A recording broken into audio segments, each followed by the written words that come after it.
The discussions on AM Talk. I have William Duopo.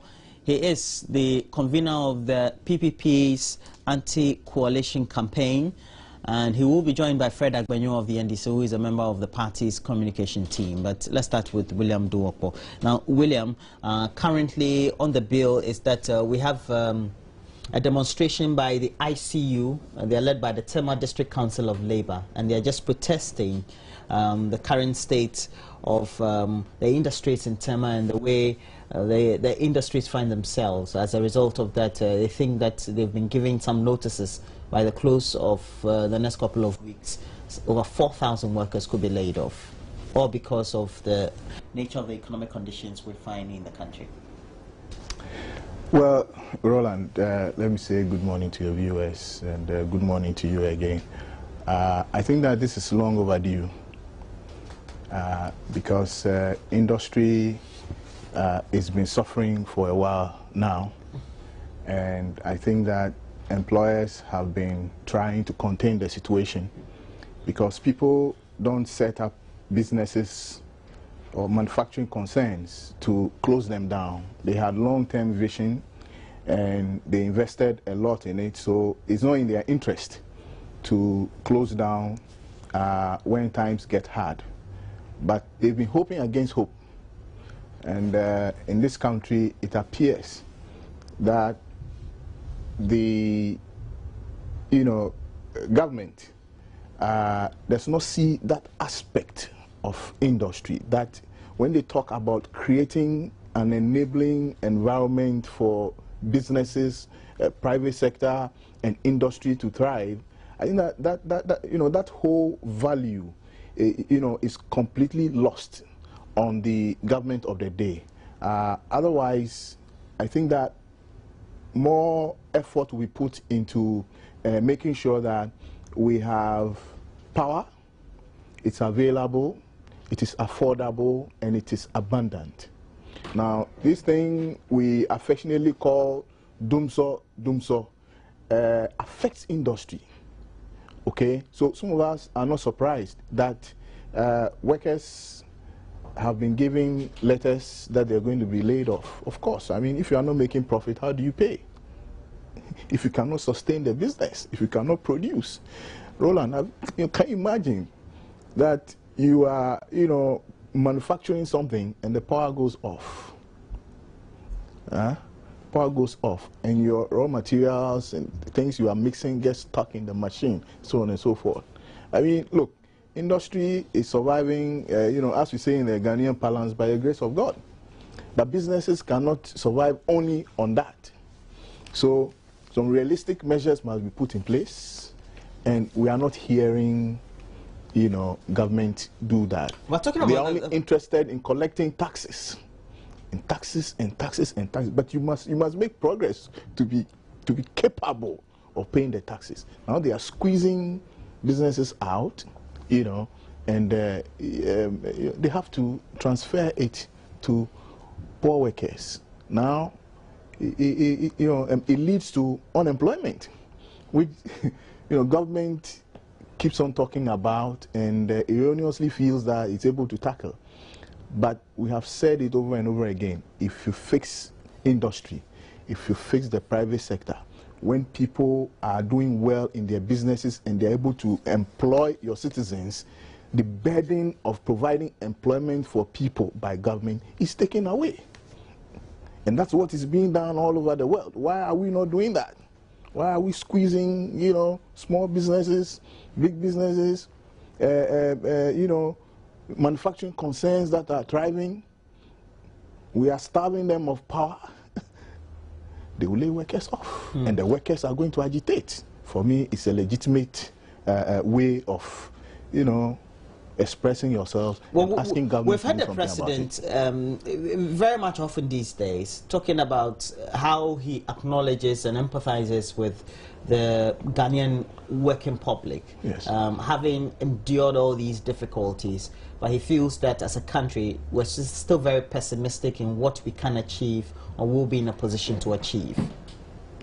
Well, when I hear the president talk about pessimism, I think Well, whether he's deliberately deliberately refusing to say what the Ghanaian is, that Ghanaians are optimistic, or he's just saying this to as it were, cover up the challenges that we are facing. If Ghanaians were not optimistic, President Mahama, I don't think that President Mahama would have been president of this country. It took some people to believe that he could govern. Okay? So when Professor Mills died, those people who had, confidence in him, those people who believed that Ghana could go on, they exhibited that optimism and supported him to make him president. Unfortunately, he has failed to deliver. And so he's, consistently turning around and talking about pessimism. The Ghanaian is the most optimist person, I've come across. That he's down there and still believes that with time he's going to get up. So what's the president talking about? The president keeps on talking about times getting better. Are you going to talk about your tweet issue? I thought that was one of the issues that... We'll talk about that. So the president keeps on assuring, Ghanaians that it will get better.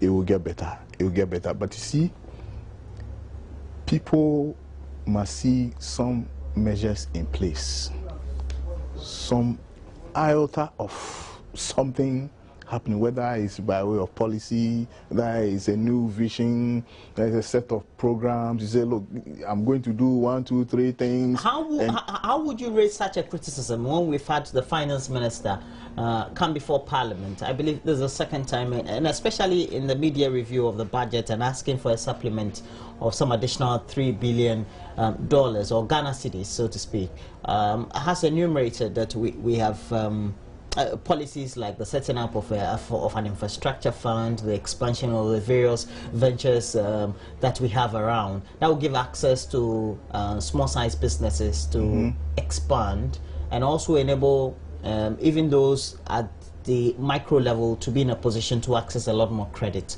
especially for agriculture, etc. Well, I think that those policies still remain high up there. They're hanging out there. Meaning what? Meaning that all the so-called beneficiaries that you mentioned, do not see how they are going to benefit from that. Now, Roland, you talk about small business. Do you know that small businesses are borrowing at 40% interest rate in this country?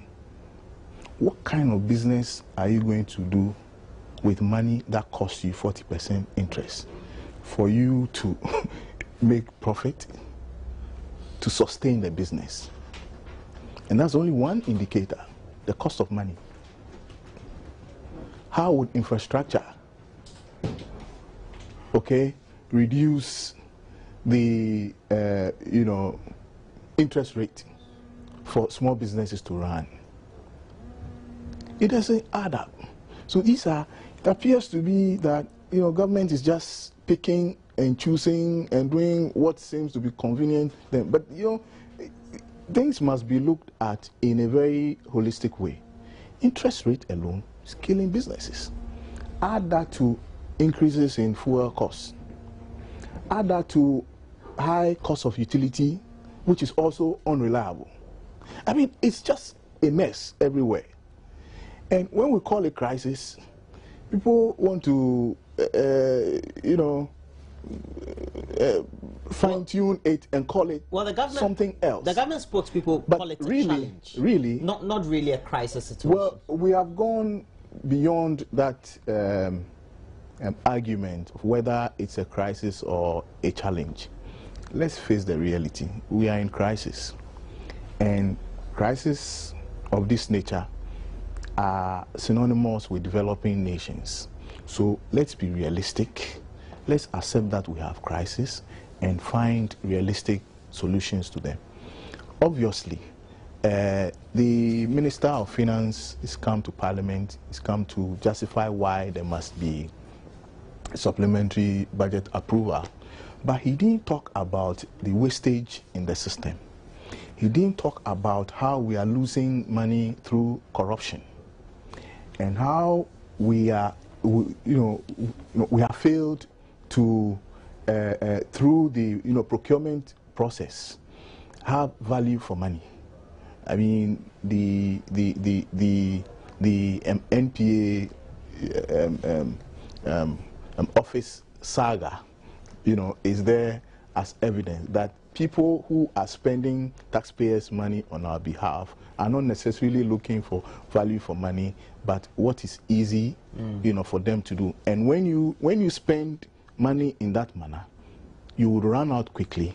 You would not be able to see, how much you've done with it, and you have to go back to ask for more. So for me, it is a reflection of the way, government is spending and the way it is failing to tackle corruption and wastage in the system in a realistic way. So we are still, lagging behind, and there's this huge deficit, and he has to come back to Parliament, ask for more money to go and do the same things that they said they were doing, which they have not been able to do. Front page of the Business Day, for example, talks about how high food prices killing Ghanaians, and particularly food inflation, a key issue for analysts of the various economic variables for the country. Increase in petroleum prices last week, or the other week before now, seem to have also pushed the prices in the food basket a little up. It means that those at the lower level of the economy or of our society are feeling the pinch a lot more. Well, interesting, Roland. It's no longer everybody down there, but even the middle class are feeling it. And those government communicators who are talking about challenges and are refusing to admit that we are in crisis. See, when the middle class feels squeezed, okay, and they do what for want of a better word, the downtrodden will do when they feel squeezed, then you should know that you are in crisis. So when the middle class hits the road, and these days they are wearing red on Fridays to, protest, say we are being squeezed. And when government knows that as soon as you increase fuel, it will affect everything else, including food, and yet they decide to travel the path of least resistance, because you can make money out of taxing petroleum products, okay? And at the same time, the same government refuses to make sure that we refine crude in this country when we have such a huge infrastructure like the Tema Oil Refinery sitting there. And government is decided to focus on buying finished products, which is expensive. It's like, Roland, deciding that, yeah, you are not earning much, but every day, you, your wife, your children will eat breakfast in a restaurant, you eat lunch in a restaurant, you eat snack in the restaurant, and you eat dinner in the restaurant. It's not sustainable.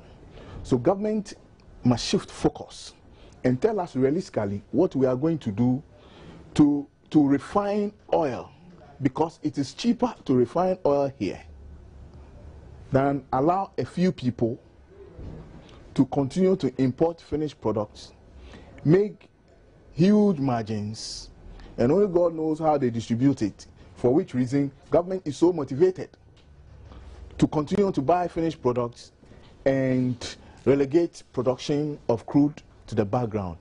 That is a key, policy shift that must happen. We must take refining crude in this country seriously. Otherwise, if we want to continue to buy finished products, yes, the cedi against the dollar, continue not to do well, but that's not the only reason.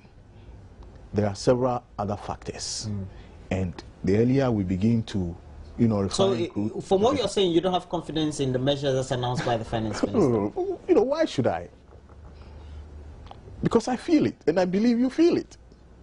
It's those who have, their fuel tanks filled with taxpayers' money who might not be feeling it. So they can call it challenge, but for some of us, it's crisis. Okay. And we must face the reality. We have the police say they can't provide entire security for workers' demonstration. Mama Vio Sobajo will be talking about that extensively. We know that the ICU says that's Ghana's TUC. They have declared a protest on the 24th. It's a Thursday of this very week. It will be a national protest by public sector workers, and they're going to protest the current state of the economy. And that is a general thing. On the front page of the papers and across the media landscape, we have the U.S. Embassy apparently apologizing over a controversial tweet to the president's official handle on Twitter. And it's a very interesting scenario. Just there was a tweet apparently by the official handle of the president, J.D. Mahama. The tweet's name is, that's the handle's name is. And somehow, the official handle of the U.S. Embassy here in Ghana seemed to have replied that very tweet in a very unsavory way. And as a result of that, seemed to have erupted some diplomatic disagreement or challenge, challenge between Ghana's foreign ministry and the U.S. Embassy. Okay, so the J.D. Mahama official handle on Twitter tweeted, "As a people, we have had to make sacrifices.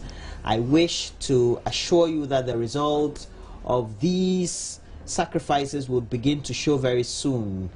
And then apparently the official U.S. Embassy handle in Ghana replied, "And what sacrifices are you making? Don't tell me that pay cuts." What do you make of all this around? Well, it's a huge diplomatic blunder, though. We shouldn't forget. Well, I like to look at it in two ways. The diplomatic blunder. Yeah, the diplomatic circles, which those who care can go ahead and challenge them and say that, look, this is not diplomatic language coming from an official source and all that. That's fine. But what is eating me up? What's eating my brother up?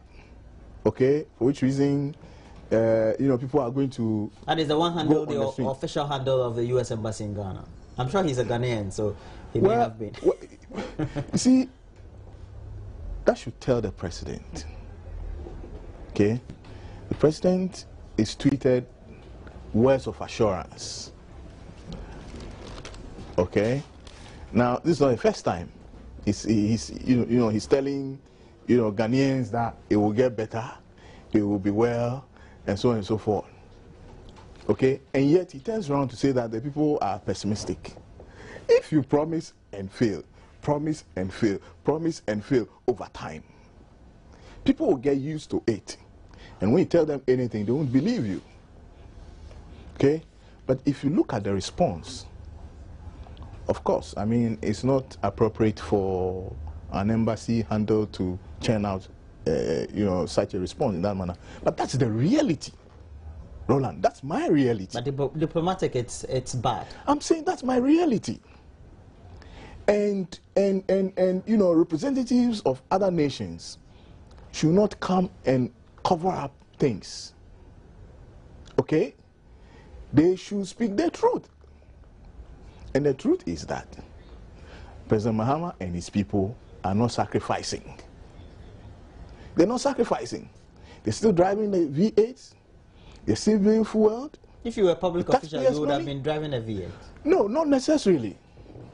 You wouldn't have? And here's why some of us keep on saying that, we keep on asking, who is in charge?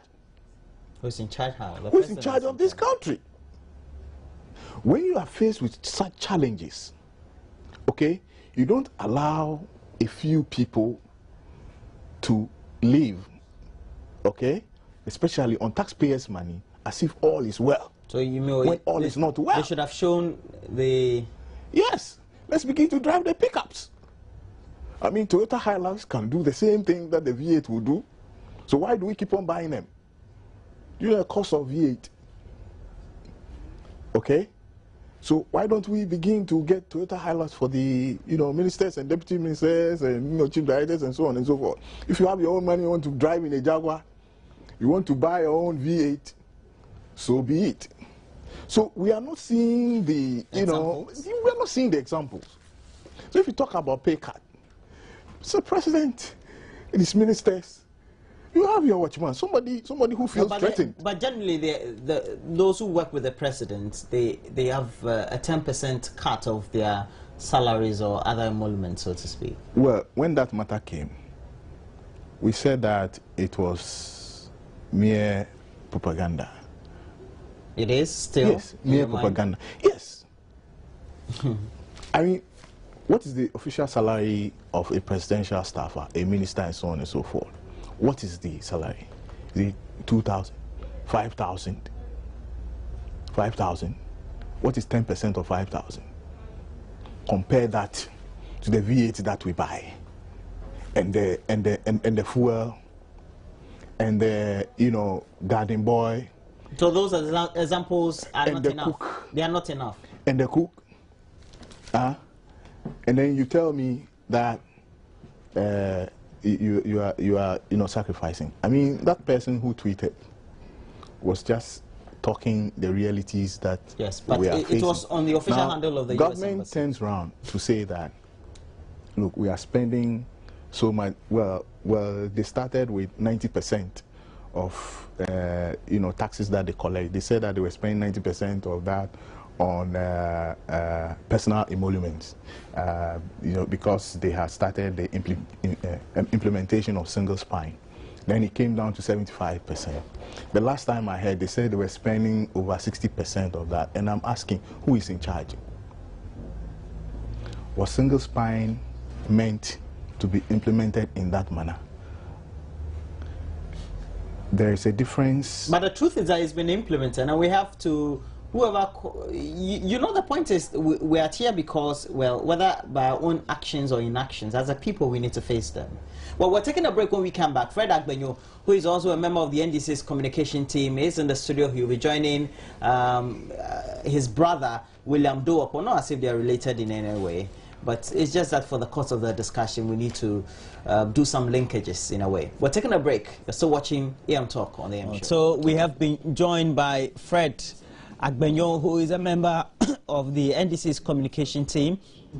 And Ms. Agbenyo, how are you? I welcome, doing well. Okay. It's been a while. Yeah, that's true. Okay, well, thank God. Meanwhile, trains across the country will be packed today as rail workers begin a nationwide strike to protest poor conditions of service. And the workers last week served notice they will withdraw services and stage protests from today, Monday, July 21, to demand better conditions of service. They say their service conditions were so dire that some senior managers, after decades of service with the company, still received meager salaries, they said.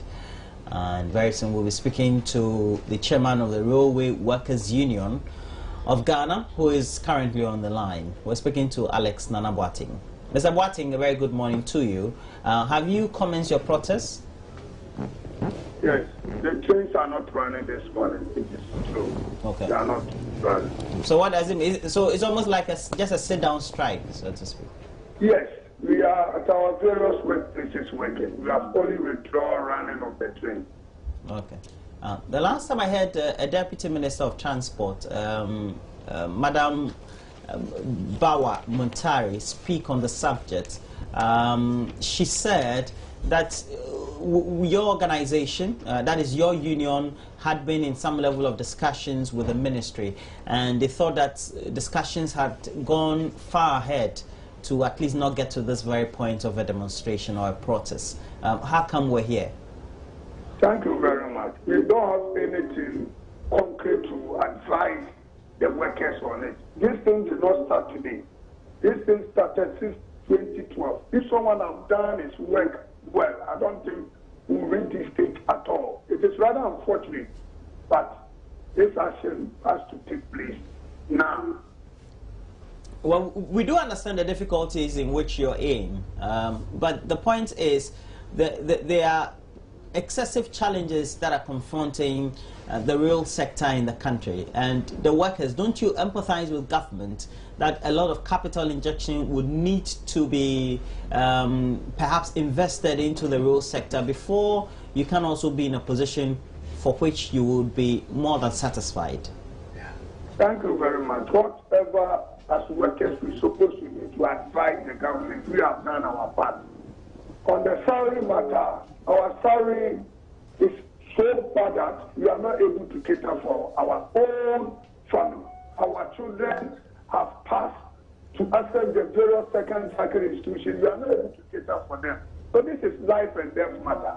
We are also appealing to the government. You should quickly do something about our military emolument. I'm telling you, our military emolument is nothing to write home about. Many workers are dying. We are dying. So we are appealing to the government. You should do something about our condition of service. I understand that very language. You are dying, and that's very ambiguous. Can you please further explain how dire or severe your service conditions are for which you are protesting? Thank you very much. As I'm speaking to you now, a confirmed managing director of Ghana Railway Company is receiving 983 Ghana cedis. That's the basic salary. Before you deduct your percentage for slip, income tax, rent, and etc., a labourer is receiving 153 Ghana cedis. How do he cater for his family? I've worked with the company for almost 20 years now. My salary is around 210 Ghana cedis. How do I work? How do I pay for my children's school fees? And so these are the issues the workers are raising. How far have you gone with the Transport Ministry in addressing these difficulties? Honestly speaking, the workers think that the Transport Ministry is not doing it no matter outside. We thank God. We have been advised that the president wants to meet us this morning. I believe he be the president to act quickly on our grievances for us to also reverse our decision concerning the strike. We believe so. So how many workers are we talking about? We are talking about 1,800 workers. About 1,800 plus workers. So the strike action that you are embarking on this morning could affect the cutting of the raw materials usually you take from the mining areas in the western region down to the port in Takoradi and elsewhere in Accra, won't it? Thank you very much. We plan it in such a way that the government, for now we are withdrawing only our shuttle service train. We are withdrawing only our shuttle service train. The manganese trains will be running for 3 days. It's for us to see. If the government did not tell us anything, then we also stop that train. For now, it's only the shuttle service train. Okay, and before we let you go, granted you meet the president or you meet his representative, he gives you all the assurances. What does it mean? It means that after 3 days, if you don't hear anything, what will you do beyond the current state of the strike action? Thank you very much. Concerning the tools and things, we may understand the president or his representative. So on the salary, there is nothing. We can go and tell the workers that we are waiting for some months. No, the action should be taken now, today. Otherwise, the workers will not understand as they did.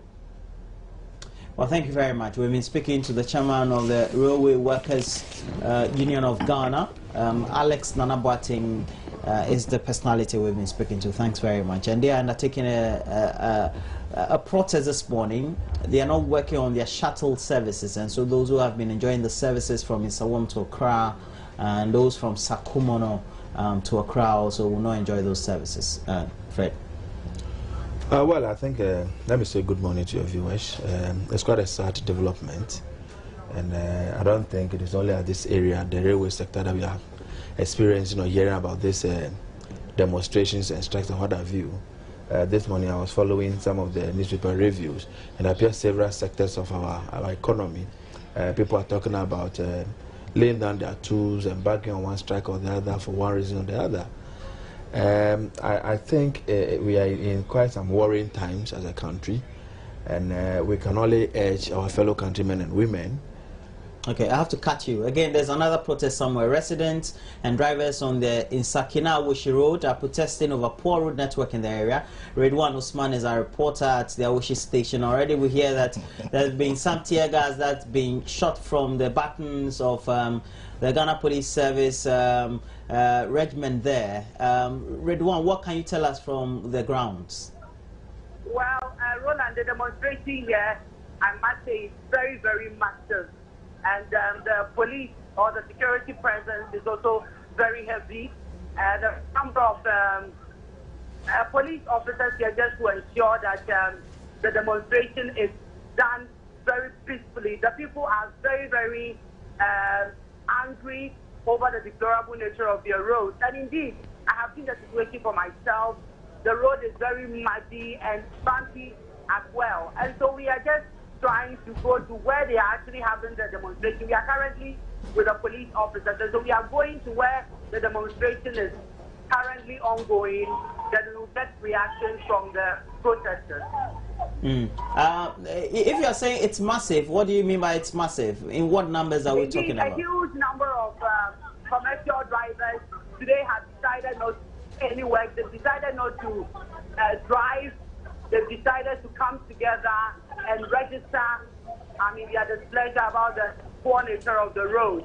And then earlier, some of the protesters were in a serious brawl with some of the police officers, which made them to give a number of warning shots. And so quite a huge number of protesters are here. And so it's really a very serious situation here. But as I said earlier, the police are here to ensure that no matter how they want to put their concerns across, sanity prevails at the end of the day. Again, I'm asking you the question about the number who are protesting, so that we tend to give the viewers a vivid description of what the picture is. In your own estimation, what numbers are we talking about of the protesters? If I'm not exaggerating, about 400 people. Okay, you said the police had amassed there in their numbers. Yes. How many are they? And is it true that they had shot from their baton some tear gas, so to speak? Yes, there have been a number of shots and tear gas because of the way the people were behaving initially.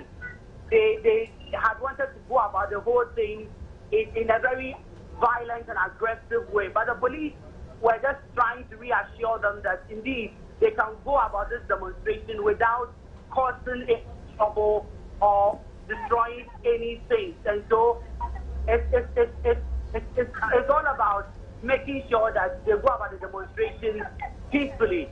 And so in the course of just trying to tell them to go about the demonstration in a much more civil manner, and one of them decided to fight the police officer, and so that triggered the warning shot. Okay, but so far nobody is hurt in any way? No. But okay, so please continue. There is still agitation on ground,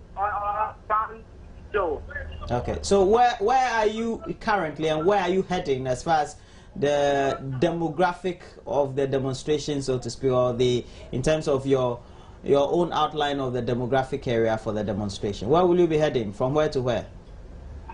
We are still in Ablekuma, and we'll be heading towards the Manya stretch. I'm sure that is where a huge number of protesters have converged to actually demonstrate. But there are a few people here. Let me try and see whether I would get a few reactions from the Good morning, sir. Good morning. What's your name? My name is Swami. What's happening? We wrap this paper to the FM station that we are come to take the demonstration. And we come here, we can't walk the road.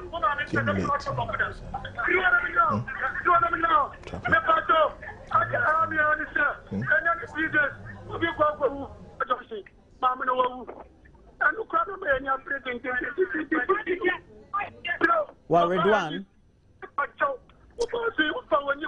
Well, we have to get back to Red One there, and so now we know that all this is happening inside Awoshie, and he's been talking about Ablekuma and Mahia. These are just areas or just communities just within the area of Awoshie. So we'll try to get back to Red One on the subject, but it's how's government going to handle all these? Because we seem to be having an amalgamation already. Over the weekend, I was interacting with some residents of Ashaiman, and especially the drivers just along the station from that very stretch through to Lashibi had been complaining that they had convened an earlier demonstration, and the MC doesn't seem to have any positive thought to them as far as their responses are concerned, so they would also have to undertake some demonstrations as well. Well, Roland, we will continue to appeal to our people. This country is for all of us. All of us want to have a country that we can be proud, we can be happy in and stay in this country.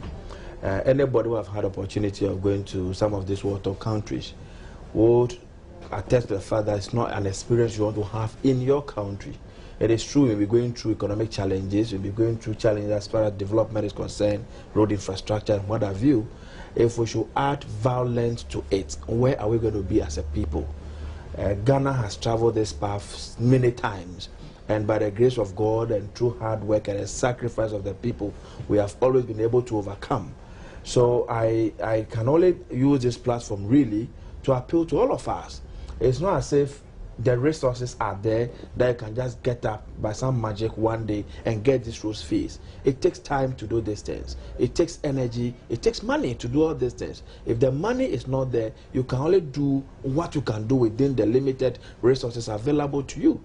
If we continue, these people are I'm not saying they shouldn't demonstrate. People should not demonstrate. It's within everybody's constitutional right to want to protest, to want to demonstrate, to want to register their grievances. It's within their right.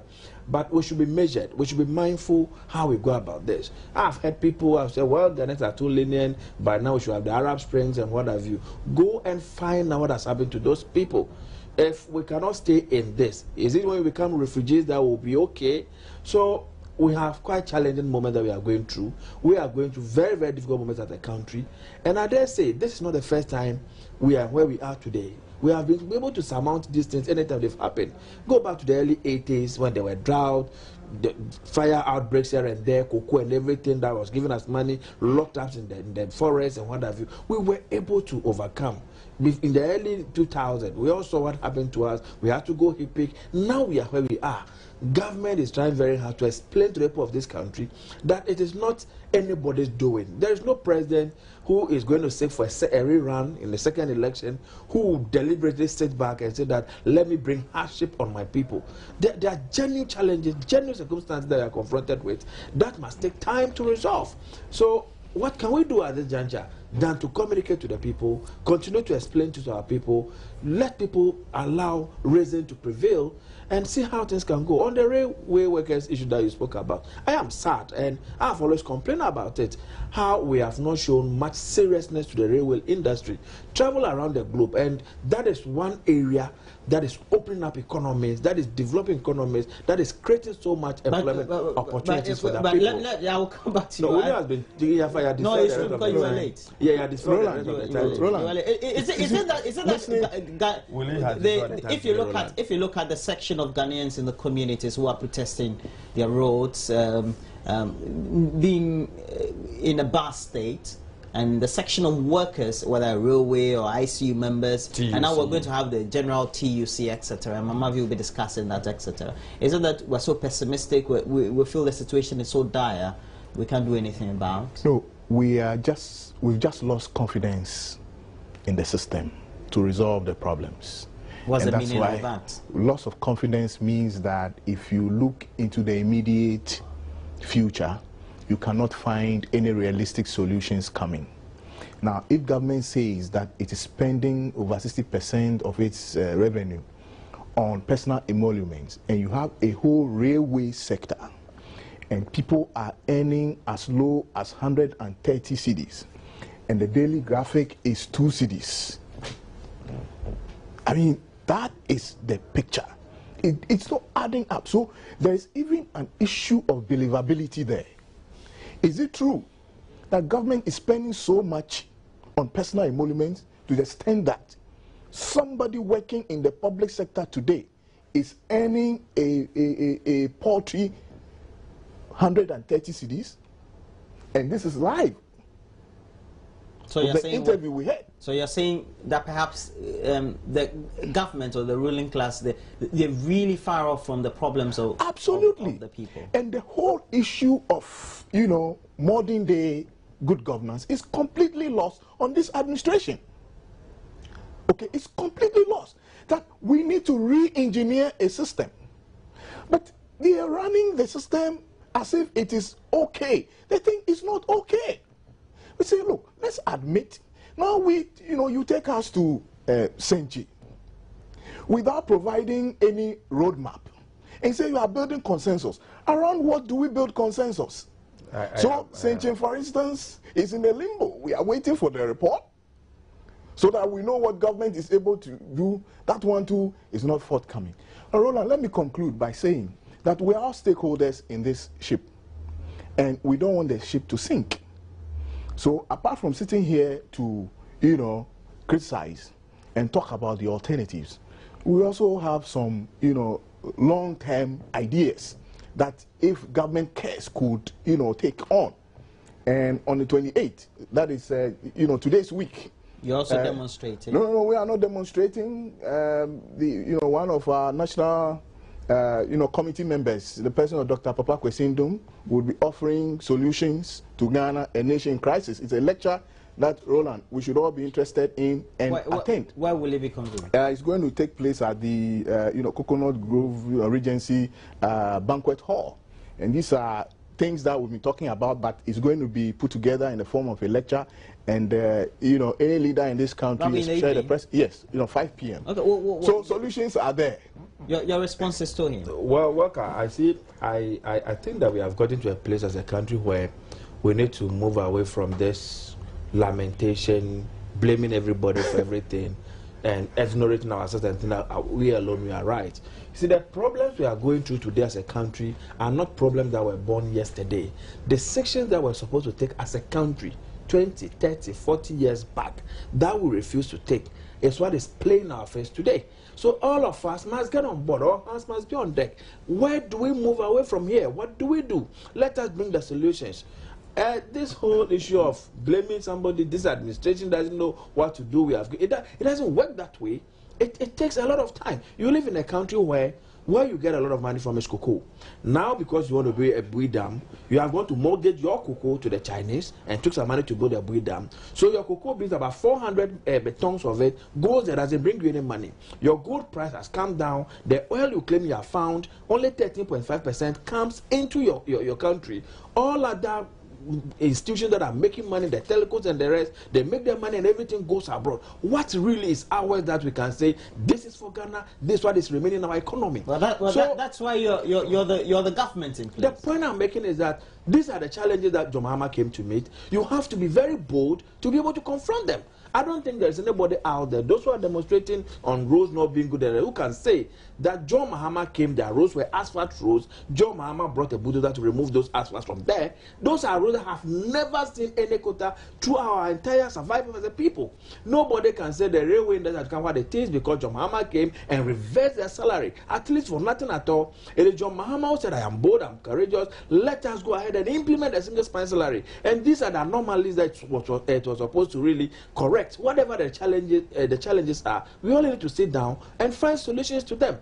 So you can lament, you can narrate, you can list all the challenges. Which of them can you blame on John Mahama? He came to me something. He's also building on from somewhere. So it's not his fault. So we cannot. Yes, okay. he has come. But we do agree. But we do agree that well, we need to make sure the immediate, the short-term to medium-term policies that we're preferring to make sure we get out of these very doldrums are pinpoint, up to the point, are apt, so that it tends to be communicated out there that something is being done about it. Well, I don't know if from all these, opportunity. but from all these, it seems that people just don't get it. That is why. Because if people were having all those assurances, I agree. I agree that we need to communicate more. We need to let the people understand exactly what the government is doing. If you have had the opportunity of going to the mid-year budget that was presented, the interventions that government has really led that what they want to do in the short term towards the middle term in resolving these challenges. I'm sure if you are because government really needs to work on people's confidence. That's right. We win back people's confidence. That's the whole problem. Because if the media is gloomy, then you don't get the right picture reflecting in the attitudes of the people. Yeah, I am very much aware that very soon we'll start holding some town hall meetings and moving to the communities to really leverage in back to the people. President Mahama has been very, very, very frank with the people of this country. He has not hidden anything. He said, yes, I am the president. There are challenges. This is where we are. This is what I'm doing to help us resolve. Well, in my lay mind, I think that's what you need to do. Otherwise, you'll be in difficulty. Your response to him, then he responds to the diplomatic row that has erupted following the test and the retweets of the president. Roland, this is not about communication. It is not? It is not about going out there to tell anybody anything. People are living the life? People are facing reality, and they know it. What we need to do... Is there any time in our history I've never faced reality? What we need to do is to decide on the new path that we're going to travel. And if you have any quick gains in terms of implementation of those policies, you go out there and say it. But if it is the same status quo that you are, reworking and trying to repeat the same stories, Roland, you and I know, okay, nothing will change. And when we say it based on what we have seen you do over time.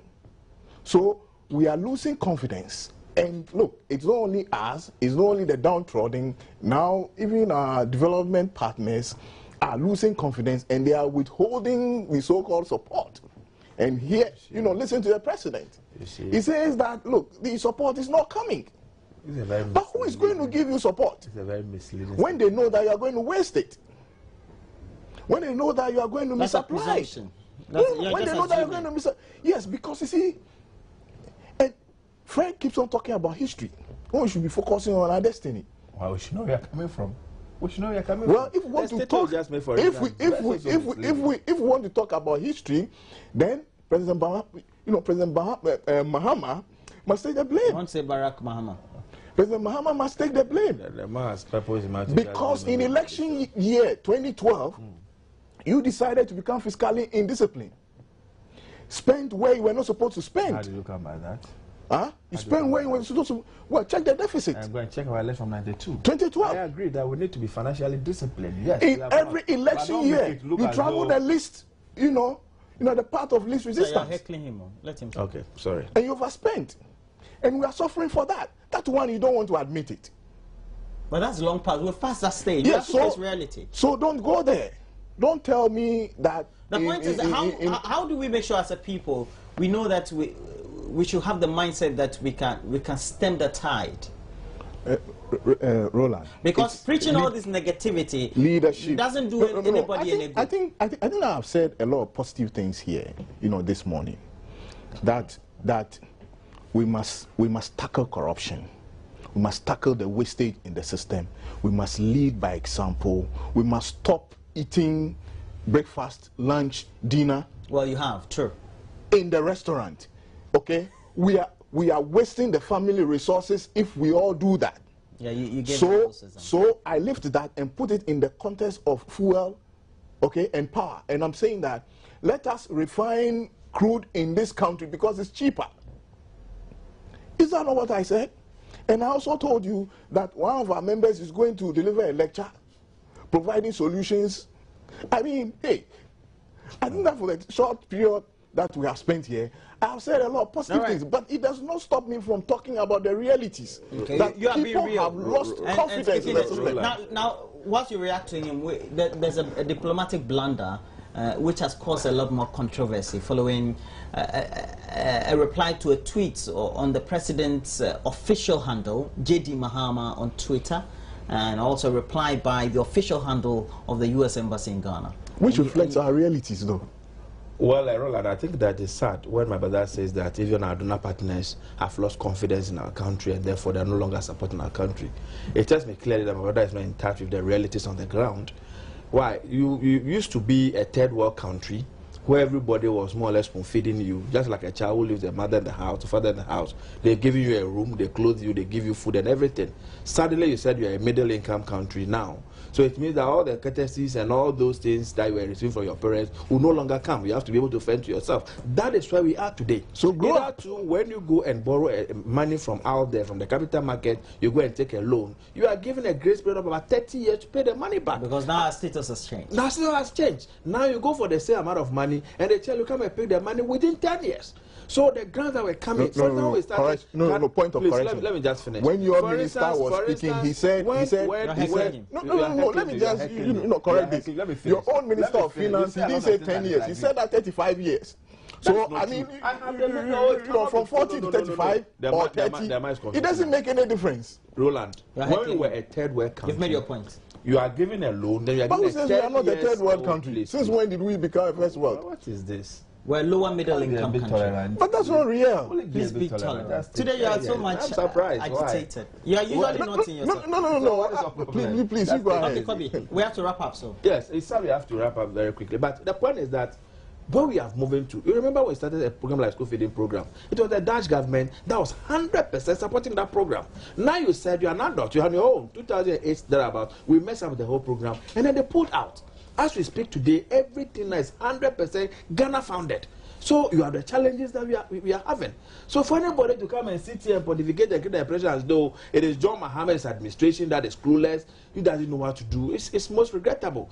All of us are in it together. I will wait to see NDC remain in power for a very long time. My prayer and my wish is that we do the right things so that the people of this country continue to have confidence in us and vote for us. There is no way that deliberately we will just want to stifle the system, make people struggle. On the tweet, the America tweet, I think that's most unfortunate, most regrettable. But again, look at my brother. You see, Ghana is all of us. But they've come out to apologize.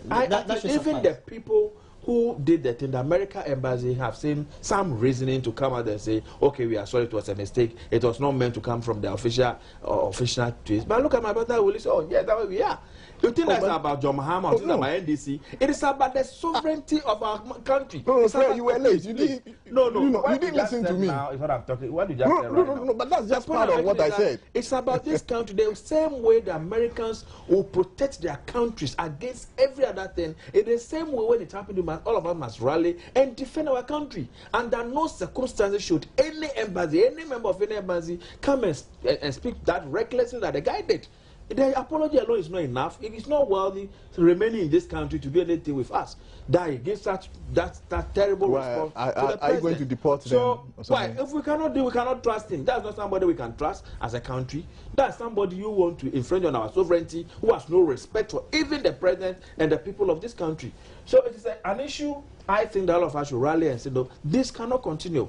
Roland, before you run up, I know you are going very fast. I've heard a few things over the past week about this same demonstration and what have you, that the president had gone to give some vehicles to the National House of Chiefs. Yeah, that means you had your own issue. No, it's not my own issue. It's not part of the issues that Are you sure, Roland? Yes, don't bring I am saying against all the demonstrations that are going on. Because I know if you follow that up, there's also a bishop somewhere of the Methodist Church somewhere in Okwase saying that the president should person I really want to speak more than should act more than but it's not the platform, Fred. I don't know the term what the platform is. No, but it's really not the platform. You just want to say just a minute on that. I think that we should be very careful. If you say you are a pastor, remain. He's a Methodist bishop. If you say you are a pastor, remain a pastor. Let us respect you. Are you going to attack the church again? He can comment. When an individual does something that is wrong, let us confront him and face him.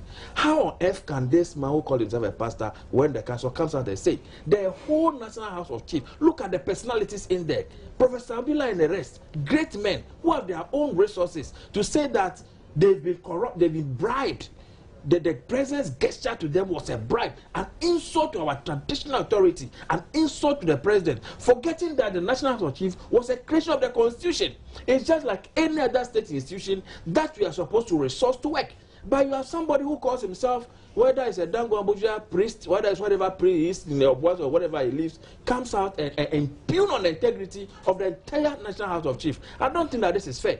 The same way the pastors' council, whichever it is, who want the state to support them in one way or the other, in the same way the traditional authorities also should be able to solicit some assistance. This is a promise that was made several years back. If the promise has been fulfilled now, how on earth a man who calls himself a priest, a Methodist priest, but it's about putting spending and putting your eggs where it matters most. That you have given resources to a traditional authority to also work with. Is that not it? No, we don't. We understand that. But the point is, if I have to buy a shoe for you, and I have to buy a shoe for a child who is in need of it, otherwise the child won't be admitted into a school to write an examination. Which one is prudent? Do you know the difficulty that our institution is going through? Do you know the work that they do for us? Do you agree that as a pastor, or whether he's a bishop of the Methodist Church, and because they talk about everything in our society in the church, he's also entitled to his views? By the way, he went about it to impute criminality, to suggest that they were corrupted. Look at the caliber. So his language was not good. Was not good. But because I give him the same response. But he's entitled to the import of what he said. He's entitled to the way he says it. He's entitled to the way he says it. Now but the way he says it, the way he went about it, I think that he needs to apologize to the National House of Chiefs. He needs to apologize to the President of the Republic of Ghana. To suggest that the President has gone to corrupt the traditional authorities, I think it's most regrettable. Roland, great men are only great when they solve our problems. So, Fred, don't sit here and mention great men when we still have all these basic problems. Also, no, the National swallowing. They are not great men. No, that's not what I'm saying. I'm saying that the PPP point of view. I am saying, well, continue to do the propaganda. Very soon, the people who are hungry are going to stop you and take your car from you. No, that's we have to close. We have to close. I have a minute, so wrap up in a minute for me. Look, this issue about National House of Chiefs having problems and solving them with gifts of cars and so on and so forth will not help us. Will not help us. They are logistics. Let us decentralize and run good, accountable local government systems, and let the districts generate their own income. And take care of their chiefs. Let's not, I mean, look, why are we giving excessive powers to the presidency? The National House of Chiefs. So that'll be it. That's what we're ending. The gentleman who is speaking is Fred Agbenyo. Is a member of the NDC's communication team.